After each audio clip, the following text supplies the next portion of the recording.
Welcome to another episode of From A to Built, where we're exploring the big ideas shaping the future of our cities. I'm Bryson Rayom, and I'm here with my co-host, Chris James. Today, we're diving into one of the most important and probably most misunderstood topics out there, which is housing and our wonderful housing crisis here in Los Angeles. We're getting into not just why it's expensive or why we're so short on housing, but how we got here, what's actually broken, and what it's going to take to fix it. Because whether you're trying to buy, trying to rent, build, or invest, housing impacts all of us across the board. Today, we're joined by Shane Phillips. He's the Housing Initiative Project Manager at the UCLA Lewis Center for Regional Policy Studies at UCLA. Shane's one of the leading voices in housing policy today, bringing real data, clear thinking, and practical insight into a space that's often anything but clear. He also co-hosts the UCLA Housing Voice podcast, helping shape the broader conversation around housing every week. So today we're breaking down how we got here, what's holding us back, and what's the real path forward. All right, let's jump in.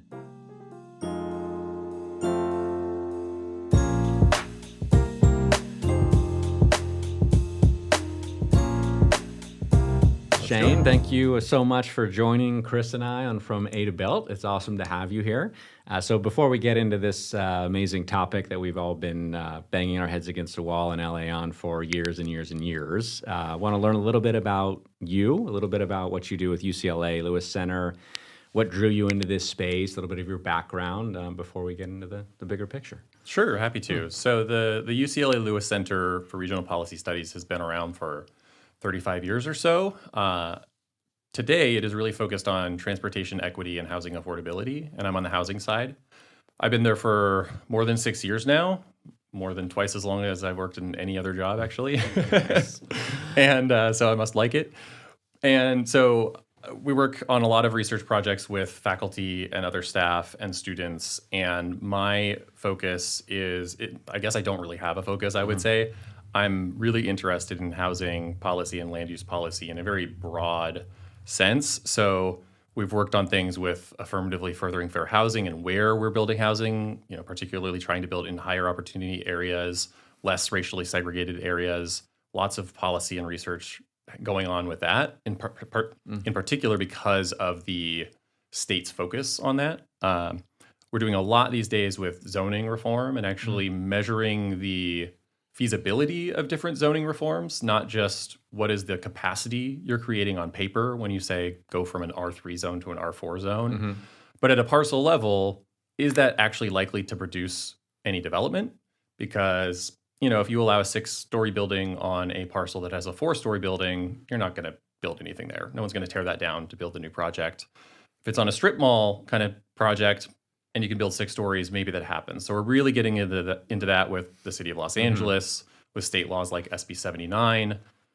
We've worked on lots of kind of fees and trade-offs kind of policy. I'm sure we'll talk about Measure ULA. So that's what we do at the Lewis Center, the core thing we do. We do events. We have our podcast, UCLA Housing Voice, which we've been doing for 5 years now, over 100 episodes. And that's really working on trying to translate research in the academic space primarily to a wider audience of practitioners and advocates and elected officials. In many ways, my favorite part of the job, just it's a way to keep learning in a way, like a depth that you can't really do in other cases. And how I came to this, I think like a lot of people, I came to it through personal experience, which is basically just I moved to a city and I really liked it. And having grown up my whole life hating the city because my only experience of it was driving to it, that was really a revelation for me. Moving to Seattle from growing up in the suburbs my whole life in my early 20s, mid 20s. And so that's what really kind of got me my start. Did my undergrad in biochemistry. I was working in a research lab on microbiology and genetics, interviewing at medical schools. So it was a very big transition when I decided to shift over to urban planning. And that's actually how I ended up in Los Angeles, was to go to not UCLA, but USC for my master's program. Oh, nice. Amazing. Yeah. Well, I'm a trader. Yeah, exactly. The big UCLA logo up as we talk about USC. Stepping back a little bit just for this episode in general, we're talking about the Los Angeles housing crisis, and that's just that term that's thrown around all the time, the housing crisis, the Hmm. housing crisis. Now, for a lot of us that are in the space, whether it's real estate, construction, policy, working with the city, we have a better understanding of it. But I think we all kind of lose the grasp that the majority of people have no concept of what housing crisis means. We're Hmm. talking about a house. Okay, I guess we just need housing. Great, that sounds good. I don't know what the big deal is. Right. So backing up a little bit, when you think about the housing crisis and what it is in LA, how do you kind of explain it or sum it up for people that aren't in the space, that aren't working on policy, to say, hey, this is what we're dealing with? Yeah, and obviously this is not a problem that is unique to Los Angeles. It dates back further in Los Angeles to many other places. Many other cities across the country are kind of catching up to us, and not just coastal cities like San Francisco and New York, places that have had affordability challenges for quite a while. But I think at the end of the day, it comes down to people not being able to live the lives they want. And that means spending too much for housing. It means not being able to move up into nicer housing or a nicer neighborhood or one that suits your needs as they change, as you have a family, as you have, your kids move out, as you get a dog, whatever. All those things are just a lot more challenging in a place like Los Angeles than in many other places. And that is partly outside of our control, to be fair. We have a lot of great jobs. We have an incredible, topography and climate and these things that draw people in almost regardless of what we do. But demand is not infinite. And it is in many ways a self-inflicted wound, because the real source of the problem is people want to live here, and we have done a very bad job of making space for them. All right, Shane, now the fun begins. um, yeah, as you were talking, I was just thinking about, I have this like running joke that LA is not a city for single people. Because if you just look at like any one bedroom apartment, it's always about like, $3,500, $4,500. And I'm like, don't think a single person is making that in LA, even if they're doing pretty good. So maybe our housing policy is trying to say something. I don't know. Move to the suburbs. Yeah. That's what people do, and that's really unfortunate. That is true. But I do think, we talked about this in the prep session. This issue does go back way further than people really acknowledge. And if we look back to, say, as far as 2008, we can see some of the trends or the effects of the financial crisis of '08 playing out in the housing policy space. So we have a series of charts that we want to show and want to brief the audience on, but we'd love for you to walk us through it. And this first one is from Ezra Klein in the New York Times, but just walk us through what we're seeing here and what the audience can take away from the data. Yeah, so this is housing units built per 100,000 residents per year. So it's just a population adjusted housing production across the country. And you can see very plainly here, the historical average is just over 600 units per 100,000 people per year. The actual but you can see the trend is very much downward. You have these business cycles with big peaks and big troughs, but we've been on this downward trend. And even 2008, which people think of as this big, housing boom and bubble, we had just gotten back to that historical average. To be fair, the average is a little lower now, actually, because of the subsequent couple decades. But, we get up to 2024, whenever this ends, and you can see we're still far, far below the historic average. And since this time, I believe this is, turned downward again. So we've just, over time built less housing. There are some good reasons for this, for some of this decline. The fact that people live longer, the quality of housing has probably improved somewhat, so you don't have to be rebuilding it as frequently. But there are actually some things that are really pushing against this and making this worse than it appears.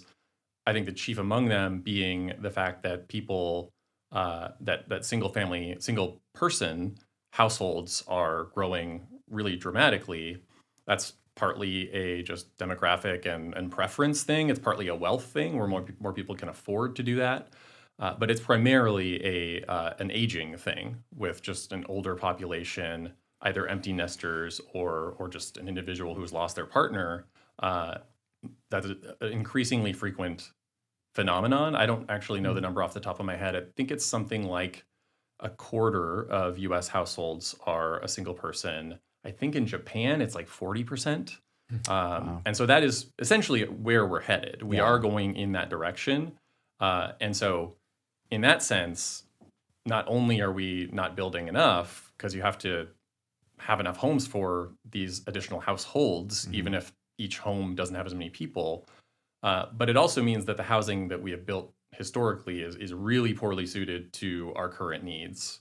I think less than a quarter of households are the kind of traditional nuclear Yeah. family, and that's likely to stay the same or decline. And so this model of 3,000 square foot single family detached houses out in the suburbs for the majority of our housing production just does not make a lot of sense anymore, Yeah. if it ever did. Well, I think, when I look at this chart, the first thing that pops to mind is just a basic question, which is, did we ever really fully recover from the 2008 financial crisis? Because when I look at this chart, the answer is no. Mhm. And I'm putting it back to you. What do you think? No, we didn't, and that's been actually the trend every single business cycle. We've consistently built less every business cycle. So I mean that's the simple answer. We have not fully recovered, and by the time we started hitting COVID and more recent issues with interest rates, we're back on a downward trend. Maybe not a huge decline in the same way, and I think we're already recovering. But I doubt whenever we kind of peaked a year or two past the end of this line, I think we're probably below that peak still right now. I mean, I think it's an important insight for the audience to take away because, a lot of people, they'll hear their elected leaders and, they'll point to GDP numbers and the new jobs reports that are coming out and the economy's on the upswing. And a lot of people will sit back and say, like, why don't I feel it? Yeah. And I feel like data points like this that take the story back to 2008 really explain why people aren't feeling it. So hopeful that people feel a little validated when we are sharing this information. But Right. Well, and on the rental side, when prices go up, rents go up. It's actually probably more accurate to say the other way around. Higher prices are sort of driven by higher rents or expectations of rent growth. And so if you're renting, that's just, you're struggling if rents are going up quickly. I think people think of home prices going up as mostly a good thing at some level.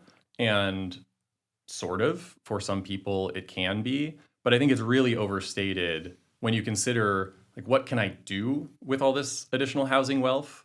Because if I live in a community, I own my home, it's a duplex, and I bought it in 2017, it's probably worth 50 or 60% more than what I bought it for.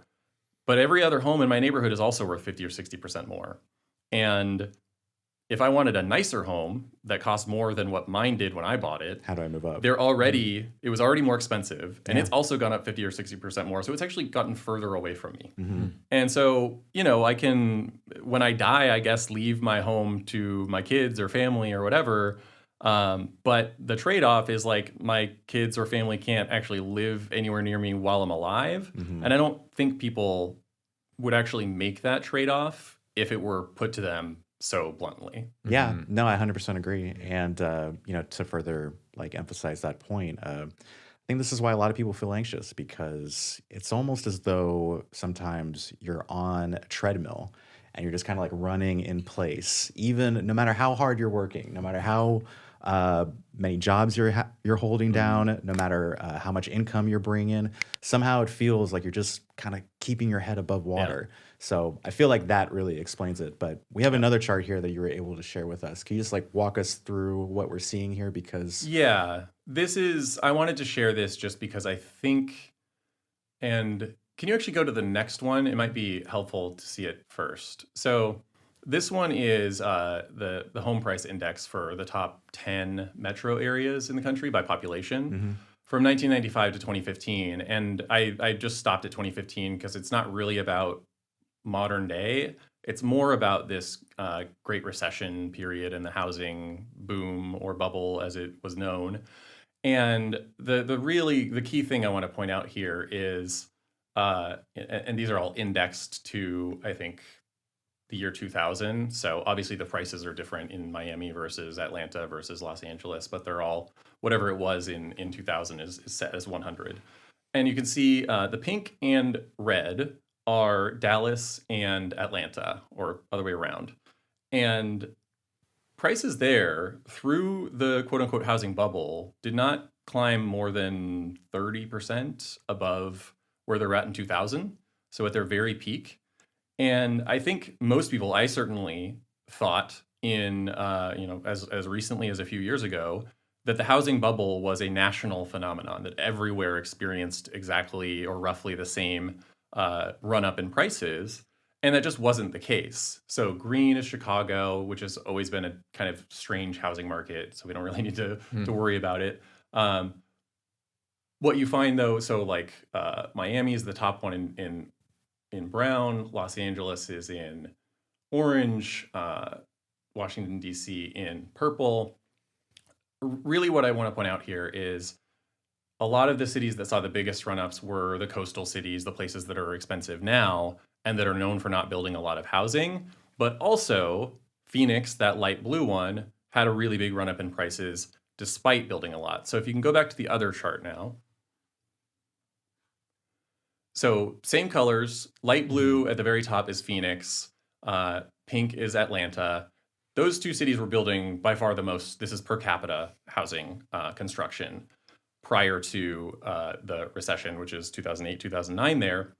And then you compare that to Los Angeles and New York, there was no housing boom in the 2000s for them. They did not increase their housing production meaningfully from an already very, very low level. And I think that's really, really important because that helps explain why the run-up in prices there was so high, because as there was this demand, partially driven by the way we were, the lending standards and everything else and all these crazy lending products, but really driven in some ways, in most ways, by the fundamentals.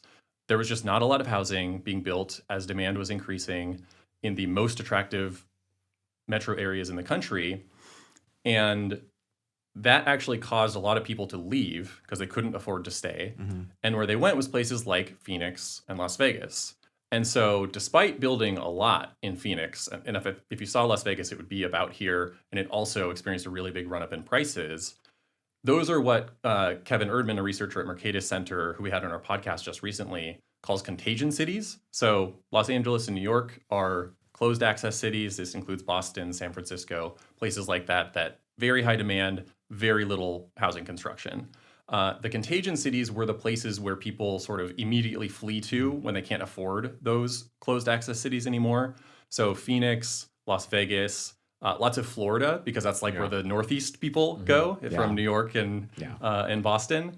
But obviously, if you're leaving from California, Phoenix and Las Vegas are the closest places. And Dallas was building a lot, and it actually didn't see that run up because it was sort of far enough away from the closed access cities. It wasn't where people went, but they didn't see that run up. And so I just think this is, I don't have a particular reason for wanting to share this. I just think it's so interesting and something that like kind of blew my mind when I first learned about it, because I just thought this was just something that everywhere experienced. I assumed even, going further back, that Los Angeles had its own housing boom in the 2000s. Just did not happen. Yeah. We did not respond to that era of rising demand in cities or anywhere with more housing at all. Well, it sounds like two things, if I'm hearing you correctly. It sounds like, number one, kind of like the Phil and Michelle podcast that we filmed, your trainers. Bad habits catch up with you. Mm-hmm. So if you're not performing year over year and meeting the goals that you're supposed to meet, it will catch up with you. And it sounds like for some of these metros, the problem actually caught up with them because they weren't taking care of business when they should have been. Yeah. Well, that explains a lot. Yeah. I think, do you want to? Yeah. I mean, I think, and that's any more on that one? Well, I think, Oh, the construction employment, yeah. I mean, we could talk about it.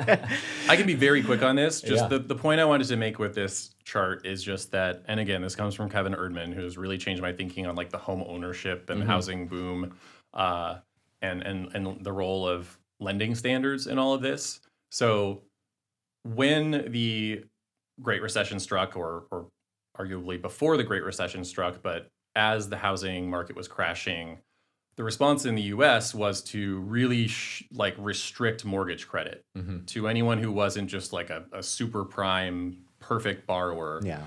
And when that happens, suddenly the people who are buying the new homes are not buying anymore because they can't get credit to do so. Yeah. And so there's no work for construction workers. I think we think of this as something that was just inevitable, that the crash in housing prices and housing production was something that just had to happen, had to endure it to make up for the boom. But what this chart shows, comparing in the blue, the just construction employment overall for the United States, to the other two are Canada and Australia, Yeah. is they didn't see. Blue is the United States. Yeah. Green is Australia. Red is Canada. Right.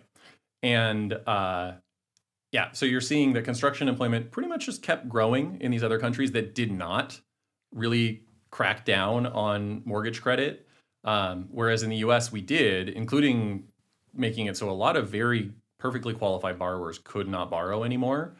And construction employment fell pretty dramatically. It has actually never recovered. We've just been on this slow recovery since 2008, essentially, or 2010 or 11, where there's no way to spring back when housing production craters like it did by 70, 80%, I think.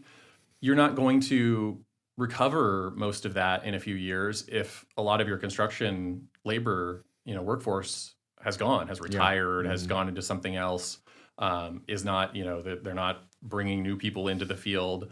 And so I think this is just another really interesting illustration of how much of this is self-inflicted. And I focus a lot on local policy and state policy and the role that has played. And you just cannot undersell how important things like zoning and other local decisions are. But there is really a role for the federal government in particular, too, especially when it comes to housing finance. Not just on, the fact that people can't buy homes who probably should be able to, but what that means for production. Because if people can't buy homes, there's no reason to build new ones. Yeah. And then keying in on your comment about, how the state's coming out with different policies and things that they do to try and solve these problems as they come up. The state has a quota system now for cities are required to build a certain amount of homes. I think that's always kind of an area of confusion for a lot of people. So can you kind of run us through what is that and how is that working? And is it being successful right now with getting homes built with this new RHNA program that we have? Yeah, so California has had this regional housing needs assessment allocation program for 40 years or so. Every 8 years, every single municipality has to develop what's called a housing element, which is essentially a plan for how they're going to grow and meet some target, the RHNA target, which is a housing production target that the state kind of hands down, that's passed from the state to the regional governments and then distributed amongst the cities within a regional government. And historically, so we're on the 6th cycle of RHNA. So I guess that would be years 41 through 48 of having this program. And this is actually the first cycle where there's been any kind of meaningful oversight or accountability for cities that did not actually do what they were supposed to, essentially. And so in the past, cities have just kind of done the exercise on paper. They've met the statutory requirements, probably not even did that, but no one was really doing anything if they didn't. Now, if you're not meeting your targets, there are different kinds of consequences, one of which is just that certain kinds of projects have to be approved without any discretion. You just can't reject them if they're compliant with all the rules, which is like actually the way things should work for all development. It's not much of a penalty, but compared to how we used to do things, it really is. The other thing that ties into that is we've actually made it a lot harder to meet these targets on the production side because we're requiring a whole lot more on the target side. So the goals that cities are planning for, just illustratively, the city of Los Angeles for the 5th cycle, which ran from 2013 to 2021, they were supposed to plan for the production of about 80,000 units. Okay. And they actually exceeded that. The problem was 80,000 was like far less than what we actually needed. Now they've kind of swung the pendulum the other direction. And for the current cycle, which ends in 2029, we're supposed to be producing 450 something thousand units over the same over an 8-year period, just the same. So Okay. 6 times more housing per year than we were called to produce the prior 8-year period. And as you can imagine, going back to the construction point, like there was no realistic world where we could have taken a area that was building 20,000 units, 25,000 units for, let's say, the county per year, and up that to 50, 60,000 a year. It was just like, it could not happen except more incrementally. And hopefully we want to be moving that direction. Unfortunately, the last few years, we've been moving in the opposite direction. Yeah. And if they change any of the rules around the penalties and the things like that, like if they're saying, hey, we have to take this seriously, we're going to ramp the number up even higher, is it still just kind of like, we'll slap you on the wrist and, if you don't hit your target? A higher number does not necessarily mean much, except that you're likely to be falling behind, not meeting that target, and therefore that by right, the ministerial approval process is more likely to apply. The more strict accountability measures have been things like the builder's remedy, which is if a city's housing element is not compliant, if they don't submit it on time, if it just does not meet the requirements in law, and there's like a back and forth with the state Department of Housing and Community Development to determine that, if they go past a certain threshold being out of compliance, developers can basically come in and propose just about anything they want. Okay. And that has happened in a few cities like Santa Monica, I think maybe Huntington Beach, but Santa Monica is the one I'm most familiar with, where I doubt just about any projects in that city are allowed to be over 8 stories or so, other than the ones that were built decades ago. And there are multiple proposals for dozens of stories tall, hundreds of units per building projects that they were just waiting for Santa Monica to screw up and go out of compliance. And when they did, they were ready. So Pounce on it, it's unclear whether all of those will be built. It seems like some of them will. But the builder's remedy, as I understand it, has been around for a very long time, actually. But like a lot of this stuff, it was just not really used. It wasn't even really appreciated as a real threat. Yeah. But just to summarize and just to recap everything that we just discussed, we have a chart here on the board looking at the RHNA numbers and the historic averages of what the city of Los Angeles has been producing and then what they're required to produce. And I think the blue is the actual production and the red is the required production. Yeah. And I think the question to you, Shane, and you kind of already hinted at it before, but is it even possible for us to get here without some wartime level mobilization of resources?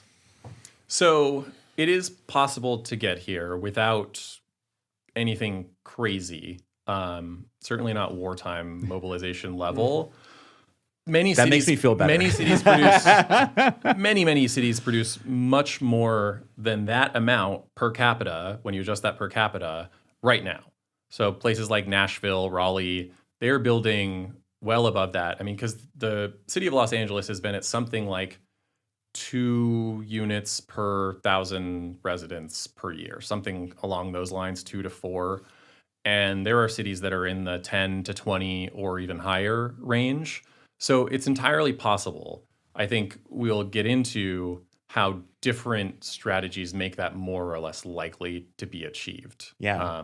Because certain approaches are just going to, among other things, require more expensive construction types that make it, that limit the number or share of the population that can actually afford the new housing, which means you're going to build less of it if you can only build buildings that cost $4,000 a month to rent. There's a much smaller market for that than if you can somehow start building things that cost $2,500, $2,000 a month to rent, or $500,000, $600,000 to buy instead of $1 million or more. Yeah. Yeah. Well, it's great to hear. Yeah. It makes me think I was at an event. It was the CEO JLL, and he was giving a speech talking about all the major markets in the U.S. and housing. And he's going through New York and Miami and Nashville and a lot of these hot markets and the amount of building that was happening. And somebody raised their hand and said, what's going on with Los Angeles? And he just started laughing. And he said, look, this is a long conversation, but he says it just has a gray cloud over it. And he said the main reason I believe it has a gray cloud over it is because of the uncertainty of outcome when you build in Los Angeles. So you can't go in there and it's not crystal clear on what it's going to take to get from A to Z in a building process there. And people have experienced that. And because of that, they know there's other places that it is very clear. And it's a linear situation and there's certainty of outcome. So what do you see as kind of like some of the main blockers in LA in terms of what is preventing us from building like some of these other cities and at that same scale right now? I would say 10 years ago, take your pick, every single aspect of the process from submitting your application to completed construction and getting inspected and your utilities hooked up had that uncertainty and lots of discretion where even if the city said, you can build this tall, you can build this amount of square footage on this size parcel, you can have up to this number of units, here are the design standards, even then, you could propose a project and be rejected for any number of reasons or seemingly no reason at all. Just completely arbitrary. Yes. Yeah. And that, as you could imagine, is very chilling. It's, among other things, it just means like the most charitable version I can give of it is people will still propose projects in that environment, but there is a higher risk, which means you expect a higher return, which means the price of what you build has to be higher. So we go back to that. I can't build a $2,500 a month unit or building full of those units. I have to build one that's $3,000 or $3,500 because the risk is just very high and my chances of losing money are much greater here than they are elsewhere. And it's not like I'm necessarily going to lose money when I complete construction and start leasing up. It's more, especially let's say 10 years ago or longer, I'm going to acquire land or have at least make some deal to later acquire, and even that just costs money.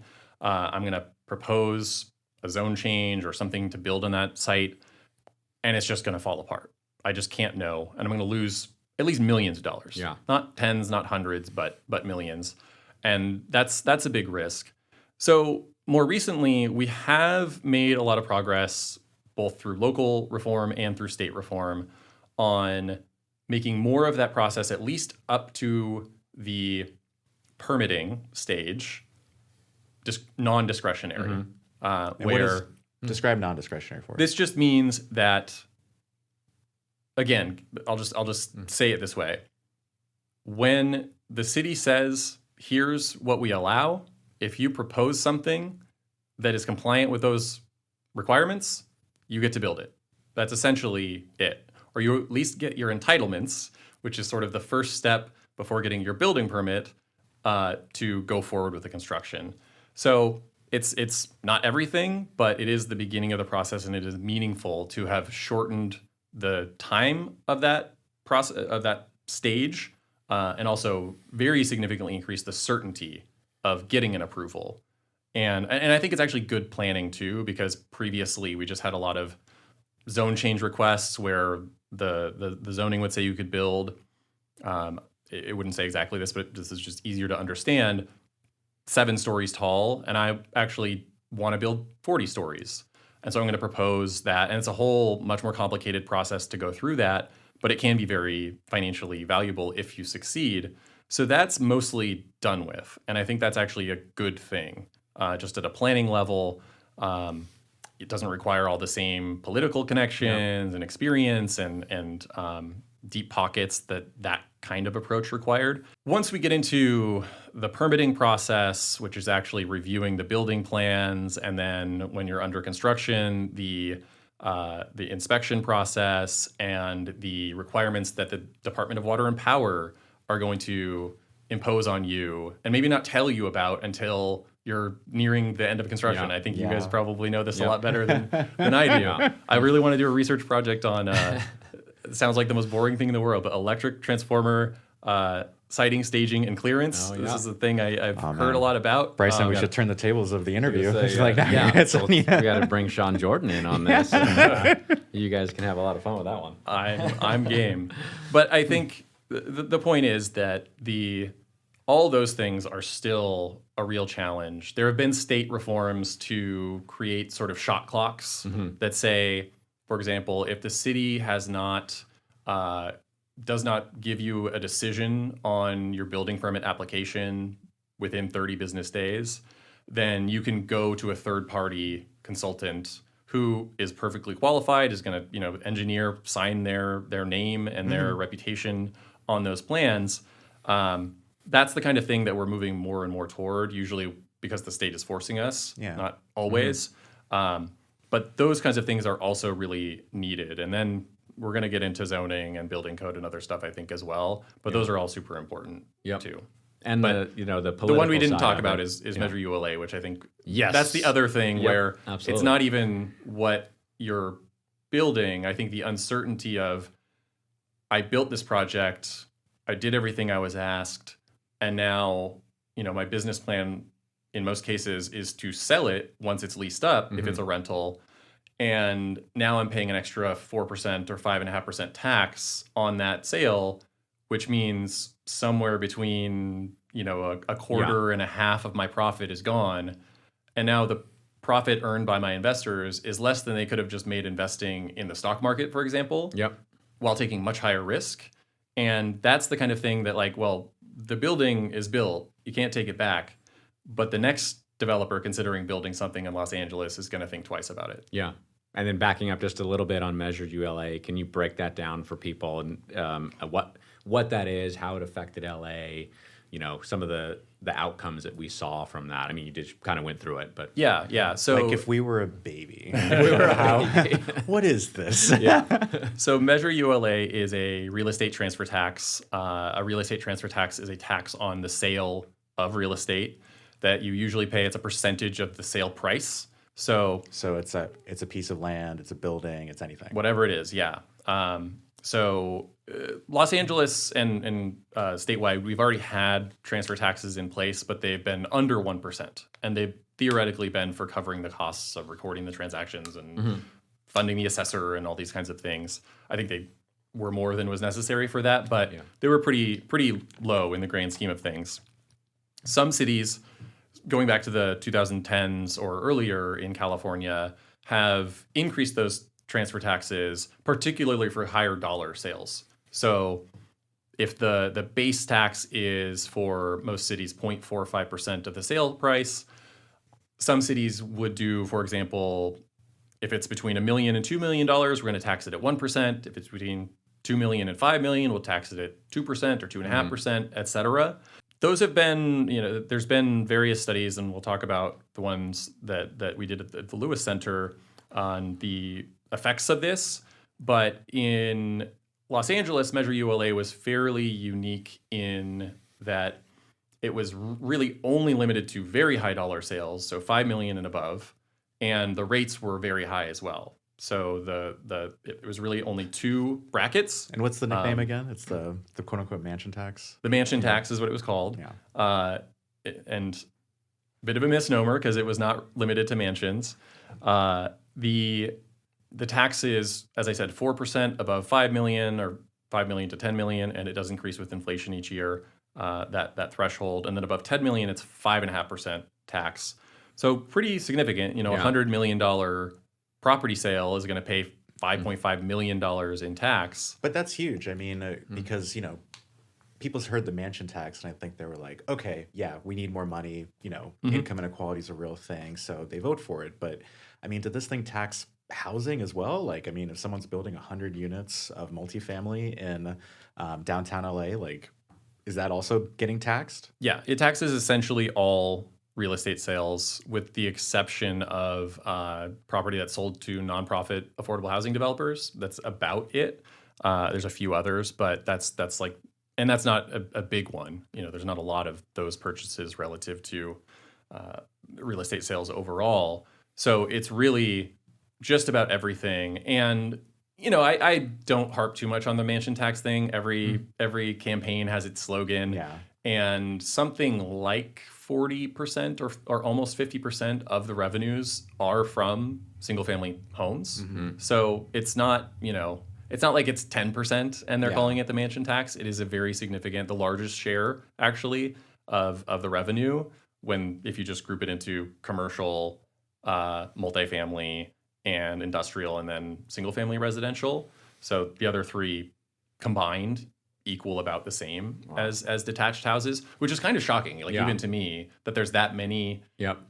$5 million plus Yep. homes that are selling as well. But I think part of it is that, and we'll probably get into this as well, but if you are a single family homeowner who owns one of these $5+ million homes, for one, if you're considering selling it, it's probably because you're considering moving, in which case you don't really have an alternative. Whereas if you own a commercial property or a multifamily property, you could just hold on to it. That's not always an option, but oftentimes it is.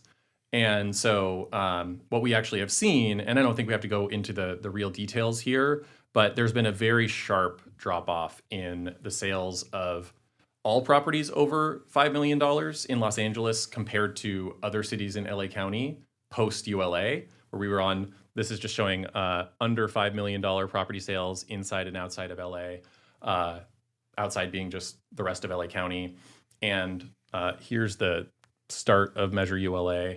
And it's just the same trend before and after inside and outside LA. Here is outside of LA in light blue, inside of LA in dark red, above $5 million. And you see big spike in sales in Los Angeles just before to kind of get ahead of the tax. And then a big dip after. And that dip has just been sustained for about 3 years now. It just has not really meaningfully shrunk during that time. And that has a lot of consequences. For one, it means the tax is not raising as much as was hoped. It also means, because of Proposition 13 here in California, a 1978 ballot initiative that capped property taxes and the rate of growth of property taxes to 2% per year until you sell.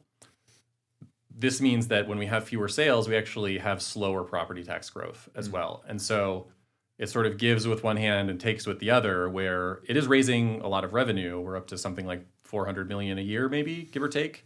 But it is slowing sales of real estate overall, and that is going to have a compounding effect on property taxes. And that's to say nothing of the effect on development, which we can get to as well. It goes directly over to, if I'm a multifamily developer and I'm coming in and my model is a 3 or 4 year kind of flip, you're not going to do it. Like in LA, it's kind of a hard stop now for most of those developers, because why would they if they know on that back end they're going to take that hit, unless they've stumbled upon a zero land basis and it's an unbelievable deal. Most of the teams that we've spoken with have been like, no, until this gets sorted out in some fashion, we can develop elsewhere. There's no reason to. And I think the sophisticated defense of ULA is, well, you can just pay less for land. And that is true.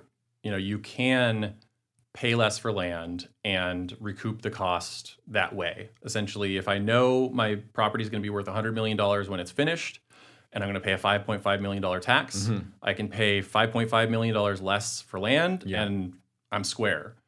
Problem is, the owner of that land has choices. And not only do they have the choice of selling to other people, including people who might just want to keep whatever's there now, which might be something as small as like a strip mall or a 2-story office building, but that they're not affected by the tax because they're not building a $100 million project and paying a tax on that. They're just going to pay a tax on that purchase up front, maybe, if it's $5 million or above. And so you're disadvantaging the person who wants to actually turn that land into a higher and better use and help solve the housing crisis. The other option is the landowner can just not sell, which, going back to Prop 13, if they've owned it for a while, they're probably paying very little in property taxes as well. And so their motivation to sell is already pretty limited in California, because you can just keep waiting and there's a good chance it's going to keep going up in value. Like, if I don't need to sell right now, why not just wait for it to get $1 million more valuable every year? We talk about this a lot at the office, how, we look at buildings all the time. I mean, Bryson in his career, I think he's built on the Richardson side 3 or 4 office to housing projects. And so, always looking at buildings, always evaluating them, always trying to see like what the potential is, what the bones are, et cetera, et cetera. But sometimes if you own a building and you don't have any incentive to convert it or to find a better use for it that could serve the public, it's like, just hold on to it. I learned this word from my colleague, Mike Manville, Professor Mike Manville at UCLA, satisficers. Very, very nice word, but it's just people who are like good, things are good enough. I don't need to rock the boat. I own this property. I could make more money if I tore it down and redeveloped it, but like, I don't need the money. Yeah. That's a big headache. Usually it might go badly. Tax write-off. I'm happy just, living off the $500,000 a year or month or whatever that my parents left to me with this property, which is probably the majority of the cases with those kinds of properties. But I think that's like a particularly real problem in California because of Prop 13. No, I think that that kind of gets to like the core issue, I think, when it comes to our housing policies is that the system, for better or worse, the way it has been designed, again, I don't think intentionally. I think most people designed is a strong word. Yeah, exactly. Let us just say how it has all come together. Yeah. I don't think most people are trying to make anyone's life harder, especially our policymakers and our planners. I meet great people at the city all the time, very hardworking. And whenever I hear them speak, I'm like, you're really smart. You know what you're doing. But when it all does come together, it just seems as though the easier thing to do isn't to build, isn't to make more housing, isn't to increase supply. It's actually to do nothing. Yeah. So it's incentivizing lethargy in a time when we need action. Yeah. And that to me is kind of like what the flip needs to be here. I don't know how you feel about that. Yeah. I agree with that. All right. Well, it goes right back to our earlier piece of certainty of outcome, where it's like, even if you could inspire that, they still need to know, can I get from here to there successfully? Yeah. And is there a clear path forward? Which this is a great pivot into, let's talk about some of the positive things happening. How can we, come up with some amazing ideas around how to do this successfully? And I was watching a video the other day. It was Jeff Bezos. He was a keynote speaker at some real estate event in Miami. But it was interesting because he had clearly gone through a horrible permitting experience in Miami. And his whole thing was, and again, this is very controversial subject right now around AI and AI adoption into a lot of these organizations. But his concept was, this is insanity, what's happening in your industry. He says, it's based on rules, right? So you guys have a clear set of rules of, if you do this, you get this. So he's like, the fact that I can't take a set of documents and upload that and get a response in 5 seconts that I am approved or not approved, and my permit comes right behind that, is insane. So he says this is something where we're going with AI is it's going to get into a point where that's where it needs to get to, so people have that certainty. And I get it, because on our build side, I've sat across from a plan checker multiple times, and they bring something up that we don't love this, we don't like that, and it's like, okay, why don't you love that? Well, it's not really code. Is it not really code? And they're kind of like, yeah, okay. But you can tell very clearly they're not sure. And say, okay, can you just pull that out and actually show me in the code section where it says I can't do that? Yeah. And they can't. And then it becomes this political thing. And most people will never push back, because everyone knows in this industry, if you get on the bad side of a plan checker, we'll forget about it. Yeah. Now you're 4 months out, right? Because you've created this situation internally, and the more complicated the rules are, the more likely there is something that they're giving you a break on. Yes. And so if you push back on the thing they want, they're going to find that thing that they were letting go, that they don't really care about. They still have the leverage, so it doesn't actually solve your problem. And you take that through every single level, right? And there's so many levels that you have to get through and get those approvals. So you look down the road of, and I think everyone's trying to solve for the LADBS situation, the LAFD situation, the LADWP situation, but it's a people issue at the end of the day. And I think that's one of those scenarios of is there a way to get to a point where it is kind of this Bezos model, like he's talking about, of is that what the future is, and is that going to solve our problem? Because again, if you can submit something and get something back in 5 minutes, and you have that certainty that it's I've got my permit, I can start building. I mean, you're talking about rocket fuel to start getting back to building where we need to build. Yeah. But if you can't get to even halfway to that point, it's going to be difficult Do for you LA. feel, because obviously I've never developed anything, Yeah. I don't know how this works from a real practical perspective. Do you feel like the requirements and the conditions on any given site are, if not consistent, Yeah. are predictable enough, or are something that you can adapt to with your plan? Because it just seems like every site is different. Yes. Especially once you start talking about connecting to the right of way and the utilities. And so I can still imagine getting to a point where AI or something like it could just kind of write the plan, and a separate one is looking at it and approving it. Yeah. But it seems like we're still a ways away from that, and there is some need for like a human touch or a human interpretation. You're always going to have that human touch in there. And when you get to the field side, you're even farther away from that, because, and again, the inspection side, once you actually start construction, There we seems go. Yeah. here, and then we can have a whole discussion around inspections of inspectors coming out and this is wrong. I've had scenarios where it's this is wrong, change all this. They come back 3 weeks later, it's that's wrong. Why is it like that? Because you told me to do that. Oh, my bad. Rip it all out. And you're I can't, who's paying for it? I don't know. Not me. Yeah. It's wild what happens in the field in LA. So and if you work in LA, you know that. And then we go back to, you build in that risk then? Because you have to build in that risk. I mean, I've heard people say that, they see that they've got a specific inspector or reviewer, and they're we're fucked. Or you'll be no, I'll wait for the next one. Yeah. No, you stay home. Well, it sounds like getting a judge, when you're on, oh no, not that judge, please, not that guy. Yeah. We need someone who's a little bit nicer to us. And not just before lunch either. Yeah, exactly.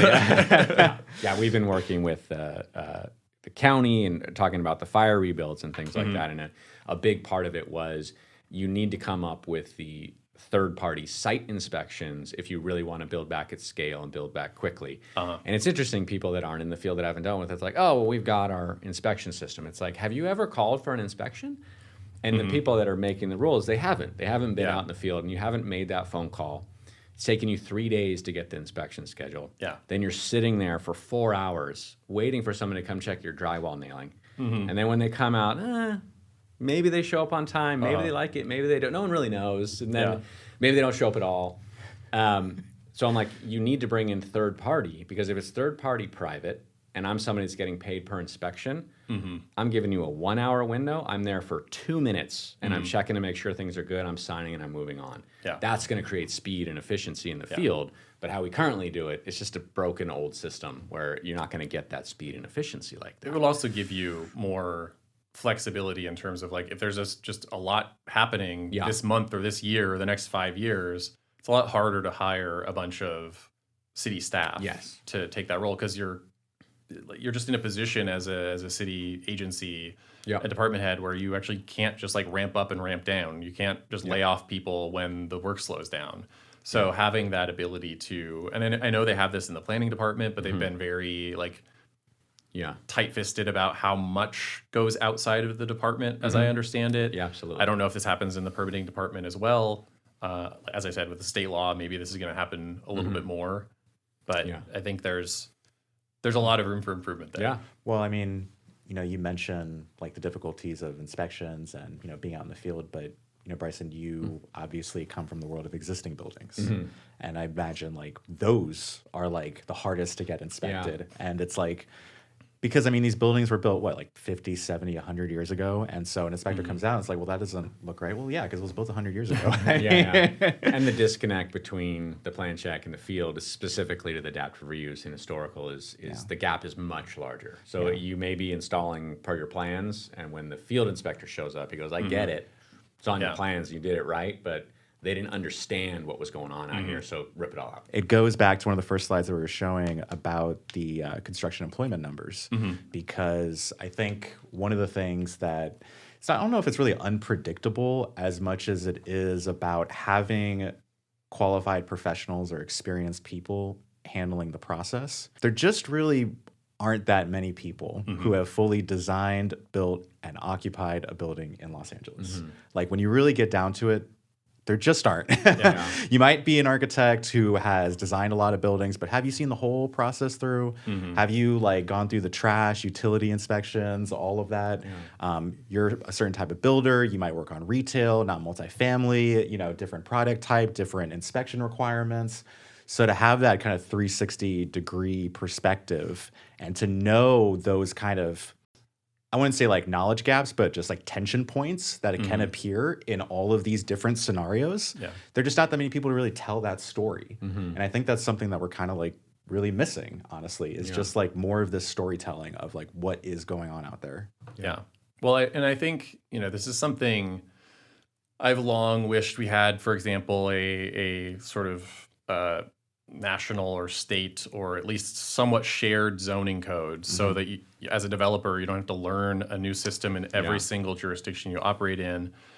But it would be nice to have that for the building code and for inspections and these kinds of things as well, where you don't have to have every city having its own permitting staff and inspectors, where they could actually just, you can inspect anything in Los Angeles County because it's all the same rules. Maybe there's still different design standards and things like that, but the basics of like how things work, so you can have people move across these borders. Seems like it would be much more efficient. I think that's a good place to transition because, there are some cities. Way too logical. Can't do that. There are some cities, though, right? Some municipalities, some states, even some countries that do this really, really well. And I think that, just to give people hope that, there is a better way to build. There is a more kind of thoughtful and intentional way of going about this process. Can you give us some best practices, some examples that you've seen statewide, in different states around the country, overseas, that you think could be practically implemented in LA? Some of this would be at the state level, and I think the state will continue to pass housing laws for a variety of reasons. One reason that state reform is important is because the fact is that Los Angeles is one of the better actors for all its flaws. It is, and many of its elected officials and staff are really trying to build more and make it easier to build because they take seriously the problems of the housing crisis. That is not true of most of the remaining 500 and something cities in California, and they're just not going to voluntarily contribute to solving the housing crisis. And so the state really has to make them. And the nice thing about when that happens is if everyone is required to contribute something, no one actually has to do all that much. Los Angeles does not build enough, but we also build something like 70% of the housing in our county, despite having only 40% of the population. And also like being even more built out than the rest of the county. So it's harder in some ways to build here than in some other parts of the county. So that is important, and that will continue to happen. So something like what Japan has with their national zoning code, it's essentially like 13 districts that cities can pick where they go on the map, but they can't have different districts. And they're just basic things in terms of, even the lowest density district is not single family only. It's something between like 1 and 4 units. It's a very different system. You can have up to like a 500 square foot commercial space in the ground floor, basically anywhere in the country. And then like the next zone up is a little higher density and a larger commercial space. And then it gets into, larger multifamily commercial, et cetera.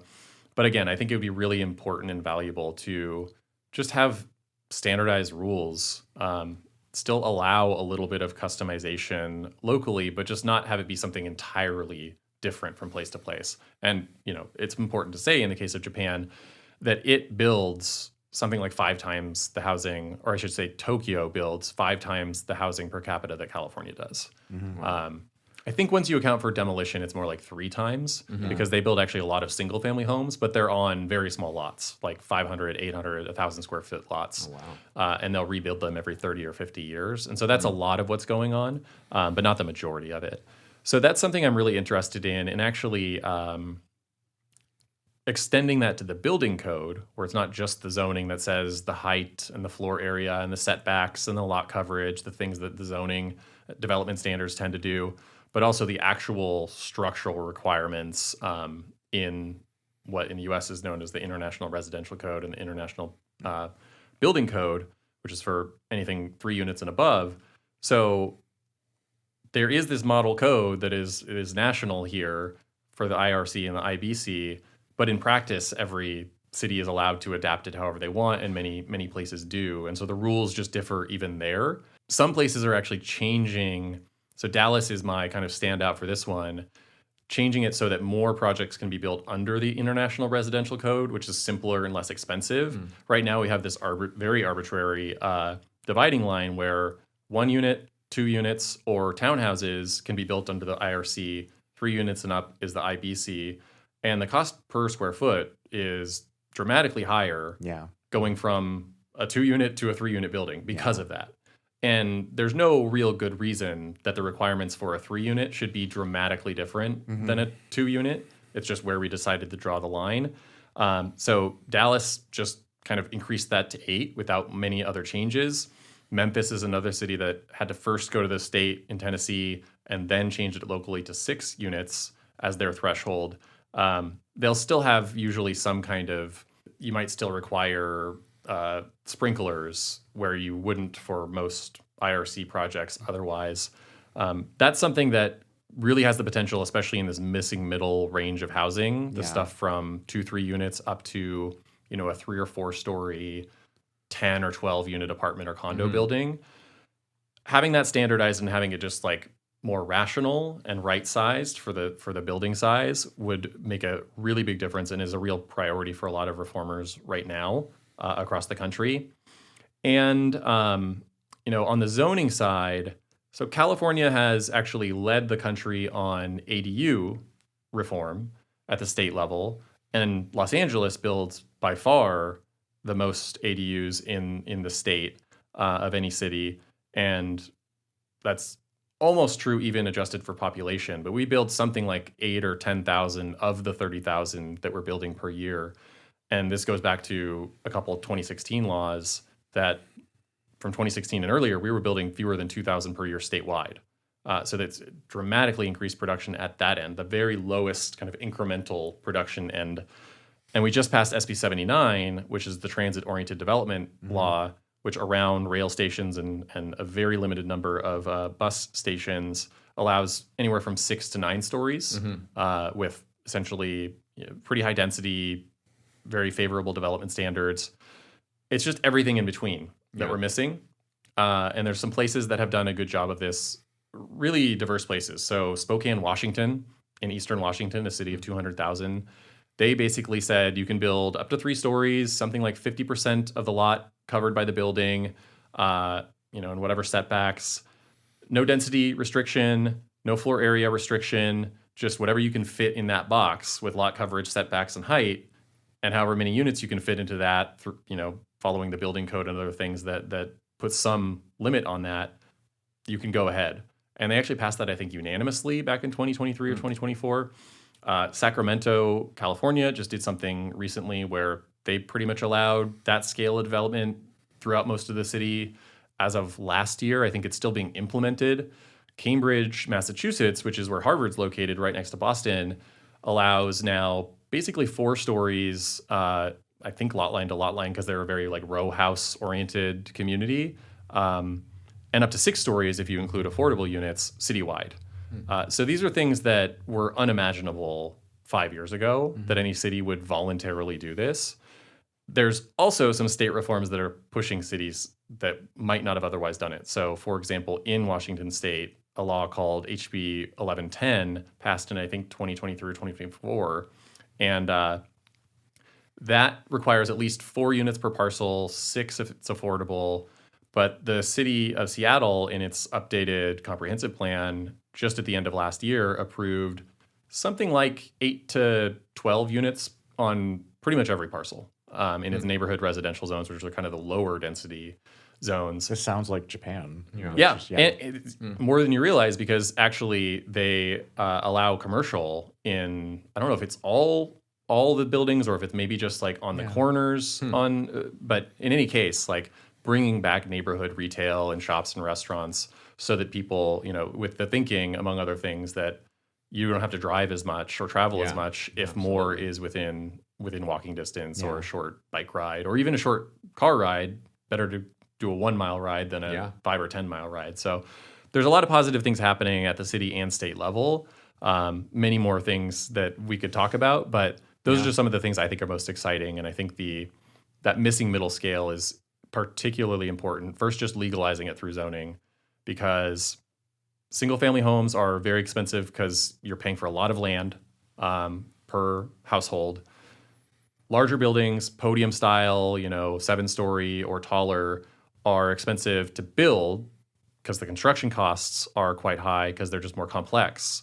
And so that missing middle 3 to 4 story, even 2-story range is really optimal in some ways, because you have shared land costs and you have low construction costs. And so putting those two things together makes it possible to build housing that's a lot more affordable, just kind of naturally, without needing subsidies or anything like that. And that just opens up the market for who can actually see themselves moving into or buying those units as well. Yeah, absolutely. Well, thinking down the road, we're coming into our new mayoral election cycle here, which is super exciting. And I've always believed it's a big part of it is it's always a people issue at every level in terms of how do we get this solved. So if you're thinking it, looking down the road and you're talking to 3 or 4 of the candidates, is there anything that you would love to see them do? Because we all know this is going to be a big part of what they're talking about, what they're promising, the changes they're going to make, and how everything is going to get transformed, and all the housing is going to come flooding into the market, as soon as they're elected. Is there anything that you're wishing they're going to focus on or key in on?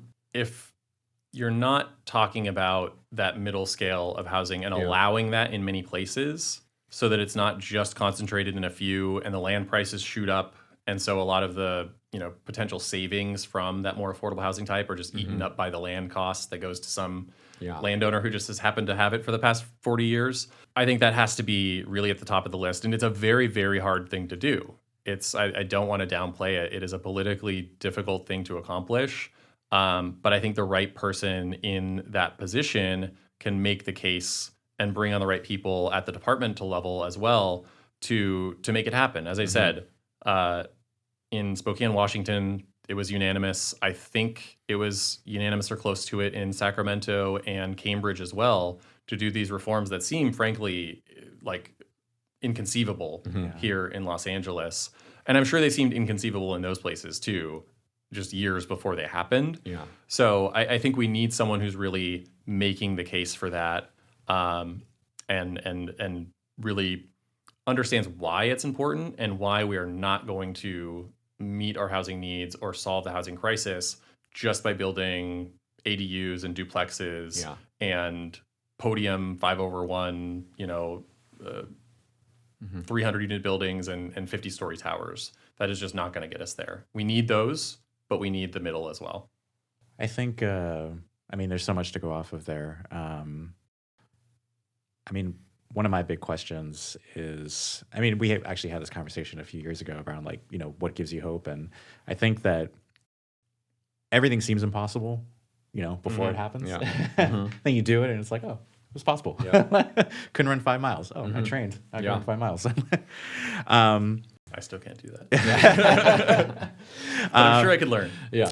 Everything's possible. But I think, my big question for you, Shane, is, if you were advising the mayor of LA today, and there was one thing, or there was if you could clear the decks and just be listen, these 3 things should happen. You mentioned the missing middle. What would they be? What would be your top 3 recommendations? We need that zoning reform because the first step is just legalizing these different housing typologies. Then we have to actually make it more affordable to build them. because I'm speaking highly of these 3 and 4 story missing middle typologies, something as small as like a sixplex even, but they are right now pretty expensive to build because we have these codes that really favor and make it quite inexpensive to build single family and duplex and townhouses, at least relatively speaking, and quite expensive to build that anything higher, basically. And when you're building 100 units at a time, 300 units at a time, you can kind of absorb the complexity and the cost of that. When you're building 5 or 8 or 12 units at a time, you can't. And that's partly code, that's also permitting and these other things that just, I think we really have to learn the lesson from ADUs, which is the reason ADUs worked is because we made it extremely simple to build them. And I think we recognized we had to do it that way for ADUs because the people building them are not developers. They are homeowners who are finding a contractor and someone to partner with potentially. But otherwise, they're like almost always going to be first time and maybe never again. Yeah. And so like it has to be something that a first timer can do.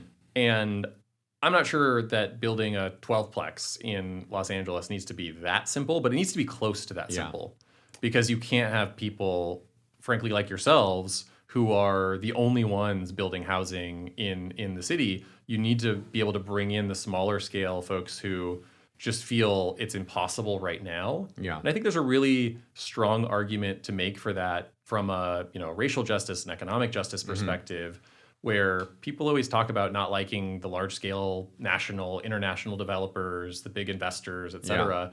And then we set up policies that make it so no one else can build in the city, like absolutely impossible. And so I think we need to bring that back. Other than that, I'm curious to hear what you guys think or what you're. I mean, it's funny as here. it's funny as you were mentioning it because we're having conversations with a lot of groups, a lot of nonprofits, actually about how to standardize their process when it comes to building, particularly in Altadena, which really needs that.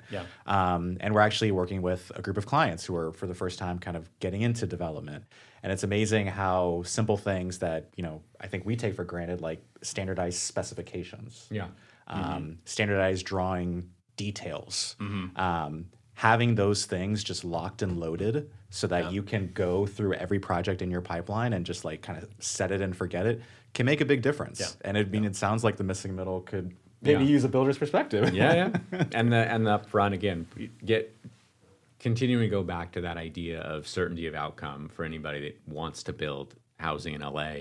It's you need to start there and you need to show them that there is a clean path from start to finish.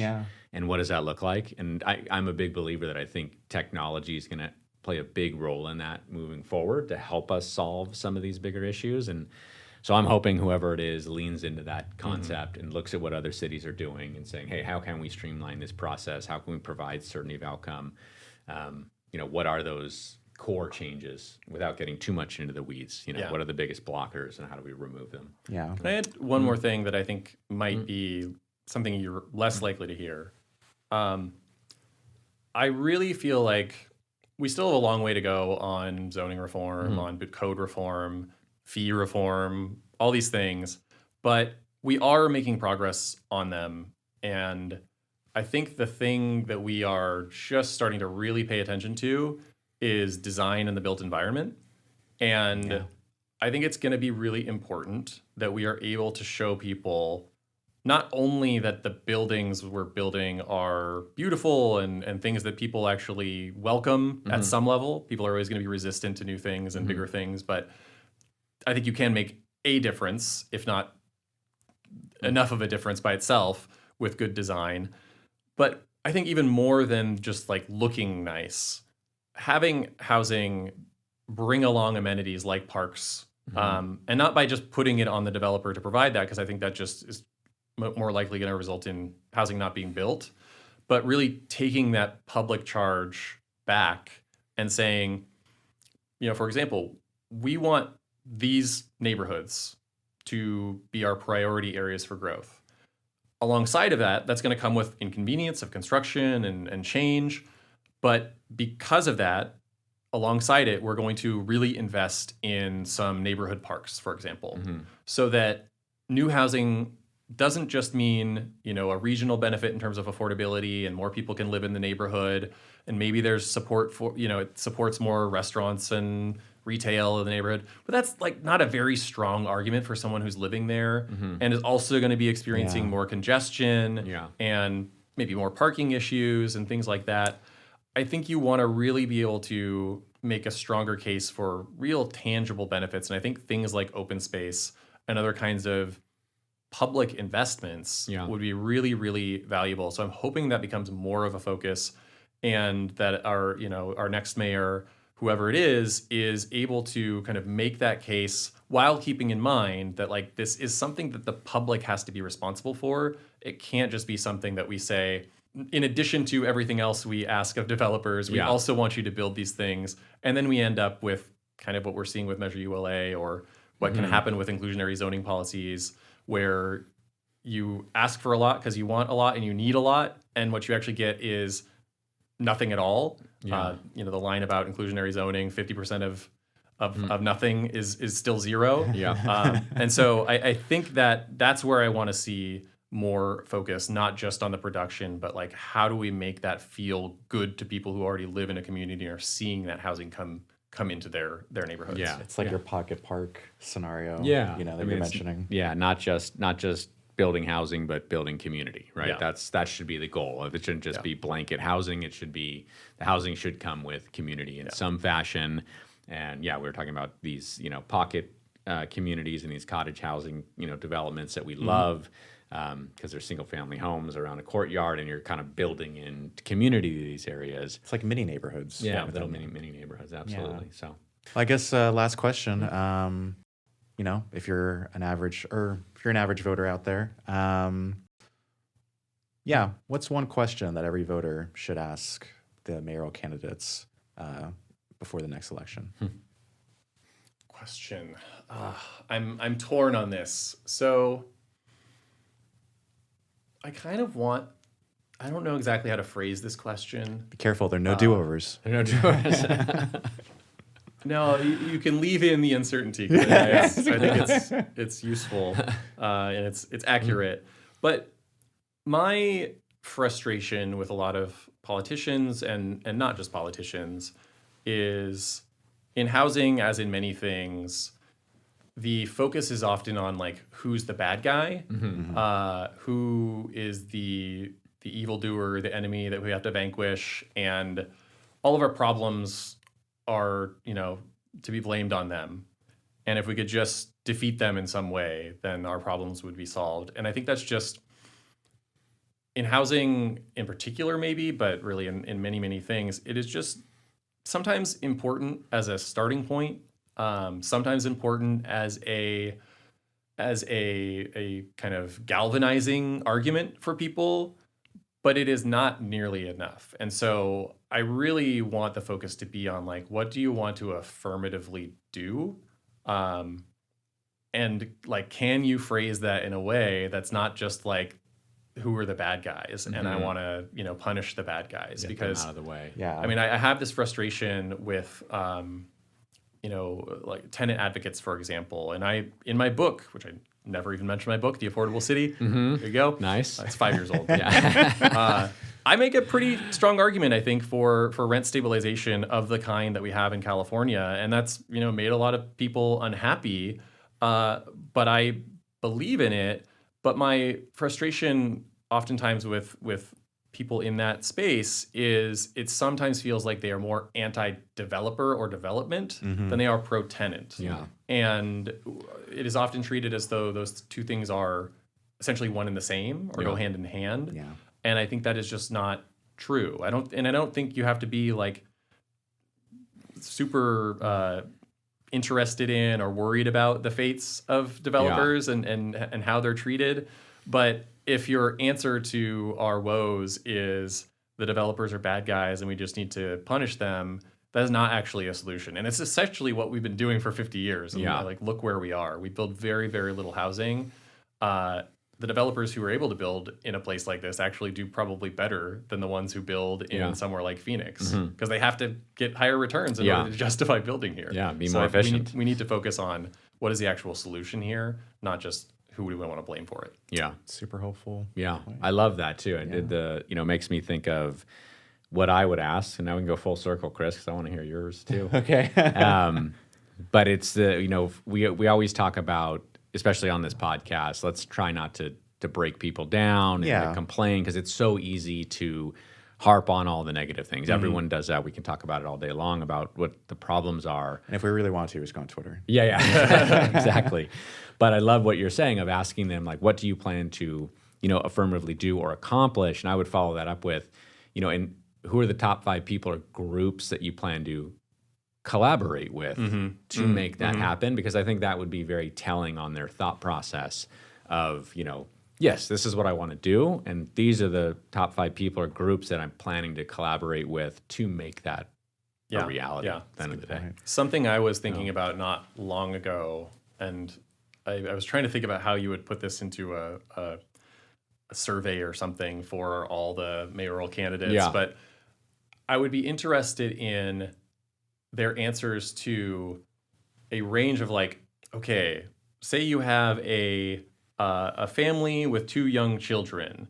What are you going to do for them on housing? Say you have a single person who just graduated high school and is living with their parents. What's your solution for them? Say you have a couple in their 60s or 70s who lives in a single family home and wants to downsize. What is your solution for them?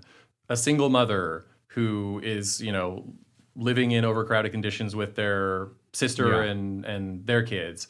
What's your solution for them? I feel like actually having an answer for all those different groups would be really, really valuable, because I think a lot of the time housing policy, especially in more progressive places, for good reason, but also I think to its detriment, is so focused on low income, disadvantaged. And I think prioritizing those populations is essential and actually should be done. But sometimes prioritization transforms into, this is actually the only thing we're going to care about. Yeah. And I think it's just, among other things, it's just really bad politics too. If you don't have an answer for the vast majority of people who make too much for rent assistance or other kinds of public assistance, but also make much too little to feel comfortable or to buy a home in the city. Yeah. Bring us home, Chris. One question to ask the candidates. That's It's always much harder to answer than it's to good. ask. That's a good point. Oh man, why did I ask this? Oh no. I'd want to ask them a lot of things. I think my top question would be, LA is a city. How do you plan to make it a city state? So I'd like to hear their response there. All right. I think you need to elaborate on that. Well, I think, you take LA, one of the biggest, widest, sprawling metros in the country, in the world. I don't know how many different neighborhood councils and sub-neighborhoods, 49, 57. And I actually remember I had a college professor in architecture school. He made this point to me just about when we were studying urbanism for the first time. And we read a series of books. And at the end of it, he made the point that, if you drew your 5 favorite spots in LA and I drew my 5 favorite spots in LA, they would be totally different. I mean, we live completely unique lives, each and every one of us, all 4 million Angelinos. And it is the most culturally diverse, dynamic region, I think, in the world.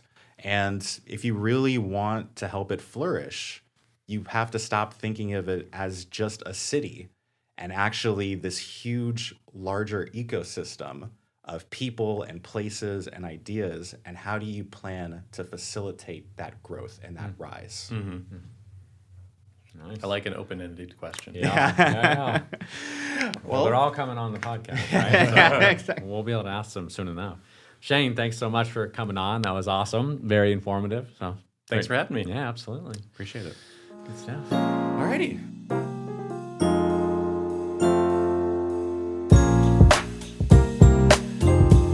All right, thanks for listening, everyone. Before we go, a quick thank you to our sponsors, the Cooperative LA, a premier owner's representation and construction management firm, helping clients save real time and money across complex projects, and Rayon Richardson, a best-in-class commercial general contractor here in LA, known for delivering high-quality work the right way. You can check out both their websites in the description, along with more info in the links in the show notes below. And finally, if you're enjoying the podcast, if you like me, if you like Chris, please do us a huge favor. Hit subscribe, follow, hit that button in there somewhere. I promise it's probably somewhere on the screen that you're looking at. We would appreciate it, and it helps a lot more than you think. Thanks.